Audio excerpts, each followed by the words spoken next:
बिस्मिल्लाहिर्रहमानिर्रहीम। ये बहुत ही खूबसूरत नन्हा मुन्ना सा जो बच्चा आप देख रहे हैं, ये बुलबुल का है और आज इसकी पहली उड़ान थी।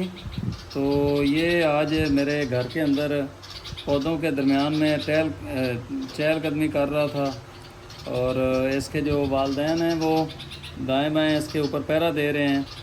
तो ये बड़े ही आराम से इस वक्त मेरे पास ये बैठा हुआ है।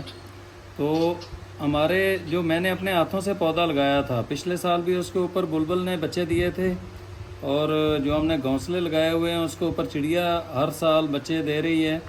तो इस साल फिर ये 2 बच्चे हुए हैं इनके। एक ने कल उड़ान भरी थी, उसको फिर बिल्ली ने उसके ऊपर हमला भी किया, लेकिन अल्लाह ने उसको बचा लिया।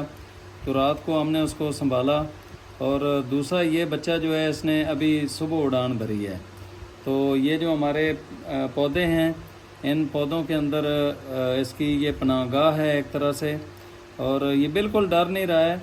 और ये जो परिंदे होते हैं ना, अपने बच्चे को बचाने के लिए वो हमला भी करते हैं, लेकिन इसके वालिदैन को पता चल गया है कि हम इनके लिए ही काम कर रहे हैं, इनके दिफा के लिए काम कर रहे हैं, इनकी आबियारी को बढ़ाने के ऊपर काम कर रहे हैं। हमने पानी भी रखा हुआ है, इनकी चोक का भी बंदोबस्त किया हुआ है।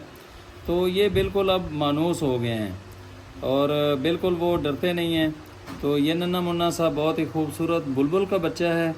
आप में से किसी के घर में भी कभी इस तरह बुलबुल ने अंडे और बच्चे देने का प्रोसेस मुकम्मल किया है? अगर किया है तो कमेंट्स बॉक्स के अंदर ज़रूर बताइएगा। और ये माशाल्लाह देखें कितने आराम से ये जो अपनी वीडियोस बनवा रहा है। तो ये सोशल मीडिया का दौर है, इसने भी सोचा कि मैं भी थोड़ा सा हाज़िरी अपनी लगवा लूँ। तो बड़े अच्छे तरीके से ये बैठ के अपनी जो वीडियोज़ है वो बनवा रहा है। तो ये ऊपर इसके वालिदैन आ गए हैं, दिखाएंगे इनको ज़रा। और इसको भी हम ये यहाँ पर नीचे छोड़ रहे हैं। चलो भाई, शाबाश।